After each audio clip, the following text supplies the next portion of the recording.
シンプルなんだけどね、ちょっとね、あの手この手やるんですよ。ソースっぽくなってますね、だい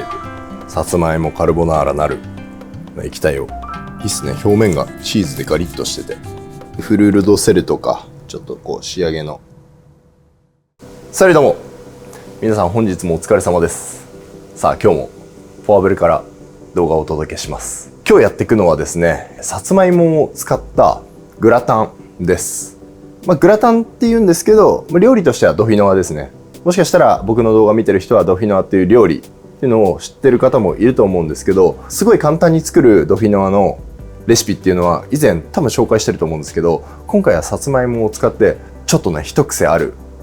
レシピにしていきます。なので調理技術がいくつか散りばめられてると個人的には思ってるんで、ここは使えるな、ここはちょっとハードル高いなっていうのが多分出てくると思うんで、皆さんにとって有益な部分っていうのをうまく情報収集してもらえたら嬉しいです。結構ね、時間かかるんですよ。僕がね、当時付け合わせを担当してた時ですね、まだ駆け出しの頃、それこそもう10年以上前ですね、お肉の付け合わせでこのさつまいものドフィノは作ってたので、付け合わせでこんなに手間がかかるのかと多分動画見ながら思うと思うんですよ。なので楽しみにしていてください。やっていきましょう。はい。で、材料紹介ですね。さつまいも使っていきます。今回は2本ぐらいですかね。レストランとかで大量にやる場合もちろん量全然違うんですけど、ある程度コンパクトにさつまいも、あとはもうちょっと分けてるんですけど卵黄です。3個分。あとは粗く砕いた黒胡椒と生クリームと、もうすでにすりおろしてるパルミジャーノレジャン。材料自体はベースはもうこれです。非常にシンプル。付け合わせなんでね。シンプルなんだけどね、ちょっとね、あの手この手やるんですよ。まずは皮むいていきます。皮付きでもレシピ的にはいけるかなと思うんですけど、皮むいちゃった方がこれは綺麗に仕上がると思うんですよね。いろんなやり方ありますよね。やっぱさつまいものこの外側の皮が綺麗だからちょっと皮残す、このラインは残してこのラインはこう削いでみたいなのをこう繰り返したりとかしてうまく皮が残るようなやり方もあります。でこの天地乾燥してるところ、筋っぽいところはちょっと切り落としておきましょう。茹でるとちょっと味逃げやすいかなと思うんで、スチームコンベクションか、お家だったら電子レンジとか使って火を入れる方がいいかもしれないですね。電子レンジとか使う場合はやっぱりこう芋なんで水分少ないですから、こう濡らしたペーパーでくるんであんま焦げないように。なんかこう水分が少ない野菜とかレンジかけるとこう焦げちゃったりするからね、ラップで包んで火を入れていくと。だいたいそうですね、家庭用のだったら600ワットで13分とか、ものによっては15分ぐらい火入れた方がいいと思うんですけど、気持ちだけ固めにしてます。生クリームでこの後炊いていくんですけど、このまま生クリームで炊いてもいいんですけど、今回はですね、燻製かけていきます。これですね。はい。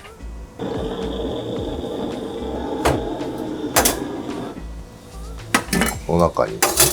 入れまして、はい、じゃあ入れていきます。でここでちゃんと煙逃がして、でこれでだいたいそうですね、20分から30分ぐらいしっかりと燻製粉をまとわせます。これなんで燻製かけるかっていうと、さつまいもそのまま生クリームで炊いてグラタン仕立てにするの美味しいんですけど、やっぱ甘さっていうのがすごく主張するんですね。それが好きな人はそれで全然いいんですけど、この燻製かけることによってこう甘いだけじゃない緩急が生まれて、これがね、またね、お肉とかの付け合わせにすごくよくマッチするようになるんですよね。すごい好きな人で、家の外とかにこういう設備持ってる人いないこともないと思うんですけど、これはねちょっとハードルが高いんで、ここはちょっとなんだろうな、知識として知っといてもらうぐらいでいいかなって思ってますね。はい、これで、今30分ぐらい燻製かけた状態です。さつまいもと燻製めちゃくちゃよく合うんですよ。ぜひね、一回ね食べてほしいぐらいで、これをこんな感じでカットしていきますね。ちょっとゴロッとした厚み、これをこのまま鍋に入れていきます。で生クリームですね。だいたい400ぐらいですかね、生クリームは。で 35% の生クリームがおすすめですね。でひと塩してください。塩もやっぱ少し効かせておいた方が美味しいと思うんで、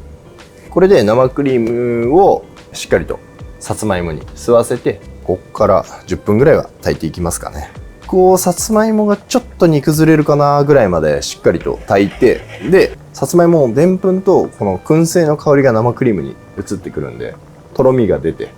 でこの生クリーム自体も結構深みが出てくるんで、味にそのあたりが一つの目安になります。で芋ですから、本当に放っておくと鍋底に焦げ目とかついちゃうんですよ。ここからはいわゆるドフィノワの作り方ですよね。軽く塩したんで、塩加減もチェックはした方がいいです。もうね、燻製の香りとさつまいものこう、なんていうんですかね、ピュアな甘みがこう生クリームに移ってますね。早いんですよね、味が移るのが。火加減は沸いたら中火から弱火に落としてじっくりと煮詰めます。もう一品欲しいなぐらいで止めてていいと思うんですよね。最後チーズ入れるんで、チーズ振りかけて、その熟成した旨味っていうのがプラスされますから、現時点でうまいですね。だから例えばさっき冒頭で言ったように、割といろんなテクニック、手間だったりが詰まってるんで、ここだけピックアップしようみたいな、それがまさにここでもいいと思うんですよね。さつまいもをレンジでチンして、でカットして生クリームで炊いて、とろみがついたらもううちは OK かなみたいな、チーズ振りかけて OK かな、でも全然いいです。全然いいと思う。美味しいと思うんで。でもし家にうち私んち燻製機あるわっていう人は、それこそ燻製かけて、で同じようにここでこういう風に生クリームで炊いて、とろみがついたらチーズ振りかけて終了でもいいと思うんですよ。今だいたい8分から10分ぐらい煮て、気持ちさつまいもも煮崩れて、うまく生クリーム吸ってくれたと思うんですよね。で生クリームにはこの燻製の香りとさつまいものでんぷんが溶けて、ソースっぽくなってますね、だいぶ。これぐらいの状態にするのが結構ポイントです。でこの状態でうまいんですよ。本当にもうチーズ振りかけて終了でいいぐらい。まあ普通のドフィノワですよね、この工程は。でここからざるでこします。で液体とさつまいもに分けるみたいな。ここに卵、ちょっと熱いんで火が入り、卵に火入りすぎないように気をつけますね。まあ多少ね粗熱取ってからの方が安全っちゃ安全ですけど、まあ慣れてればそんな気にしないで、このまま卵入れていきます。カルボナーラ作る感じですね。ここでちょっとだから要はもう熱すぎると火入っちゃうんで、まあ、こんな感じですね。でここでもちゃんとできれば味は見といた方がいいです。卵が加わることで薄くなるじゃないですか。チーズ入れたらまあちょうどいいかな。ちょうどいいけど少しだけして塩。ここからこのさっき裏ごししたさつまいもと液体をバットの中に入れていきます。クッキングシートを引いといてください。じゃあこのさつまいもを型に入れていきます。こんなに丁寧に並べないでドサッでもいいんですけど、せっかくこう動画でやるので今回は丁寧に並べますね。割とね小さいこうバットでも十分食べ応えあるんで、今隙間もできますからね。当然そういうところにこう崩れたさつまいもたちで埋めていくみたいな、燻製さつまいもカルボナーラなる液体を加えますね。で全部入れきらないでちょっと様子見ましょう。ちょっと粗く砕いた黒胡椒こうやって振っておくとね美味しいんですよ。さっき生クリームで炊いた時あるじゃないですか。あの時に黒胡椒を入れてもいいし、こういった感じで後がけでもいいです。昔はねよく炊き込んでたんですよ、一緒に。今のなんか自分の感覚で言うと後でいいんじゃないかなっていう。結構ね四つ角をしっかりとこうめがけてやったりすると綺麗に仕上がるのかなっていう。こういうゴムベラとかあったらちゃんとこれでプッシュして、なんていうんですかね、鳴らしてこう高さを揃える意識で、また残ってるこの液体で閉じる感じです。仕上げにチーズ上から振りかけます。これでこう焼き色をつける感じですね。でチーズはねあんまきちんない方がいいですね。言ってもね表面にしかかけてないんで、食べた時にそんなにチーズ主張はしないですから、しっかりとどっちかというと焼き色がつくようにチーズを振ってあげるっていう。これで180度のオーブンでじっくりと火を入れて焼き色をつけていきます。はい、こんな感じで、今焼き上がりですね。180度で10分ぐらいすると表面がかなりしっかりとこうガリッと焼き上がるんで、10分ぐらい、そう、10分ぐらいして意外と早かったんで、150度にその後温度を落としても10分ぐらい中までちゃんと火を入れたイメージで仕上げましたね。で、これを、まあこのままカットしてもいいんですけどね、やっぱ焼き上がりって結構こういうガトー仕立てにしたものって脆いんで、一旦冷やしたりした方がね、しっかりと、まあ、中まで硬さが落ち着いて切りやすくなるんで、こういう風にちょっとバットとか引いて、重しとかあればこんな感じでこのまま冷やします。冷えて固まったんで、この後カットしていきますね。もうここからはカットしてもう一回再加熱してあったかくして食べてっていう感じでもいいし、これも冒頭で言ったことにつながっていくんですけど、別に冷まさないでこうカットも別に包丁でしないで、ここからフォークですくって熱々の状態でお皿に盛っても、まあ、正直何の問題もないです。そこは本当ね、自由です。だからこれがもう 100% 正解で、それ以外は認めないとかそういうレシピじゃ全くないんで、食材はシンプルだけど結構手間かかるじゃないですか、今見ていただいたように。なのでここからどういうのを本当使っていただくか、皆さんの中で、はい、まあ本当ね、クッキングシート引いてるんでスッと型から取れますからね。入れたバットの関係上やっぱどうしても上に行くにつれて端っこがちょっとこう広がってるんですよ。気持ちいい。だから端は丁寧にやるなら端は少し落とすみたいな。当然ね、こんな気を使ってカットする必要はないですからね、お家でやる場合は。で、あとはもうこうですね。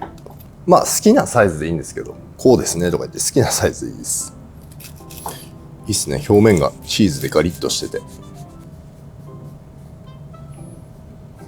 いいんじゃないですか。断面ほんともうケーキっぽいっすよね。ガトーっぽい。でこれを、このまま冷たい状態で食べてもおつまみにしてもいいし、再加熱してお皿に盛り付けて食べてもいいんで。で、温め直したのでこのままお皿に盛り付けますね。まあもうこれで食べてもいいんですけどね、ちょっとだけ最後に黒胡椒引きで引いたやつでもいいんですけどね。で、フルールドセルとかちょっとこう仕上げの粒子の粗いお塩ですね。これでさつまいものドフィノワガトー仕立てが完成です。じゃあいただきます。いや、よかったっす。久しぶりに作ったからちょっとうまくいくか心配だったんですけど、とりあえず見た感じは問題ないですね。あ、うまい。うまい。懐かしいな、この味。このなんか燻製と生クリームとチーズのさつまいも。いや、これやっぱいいっすよ。めちゃくちゃうまい。味の構成がシンプルだからね、やっぱこういろんな調理法で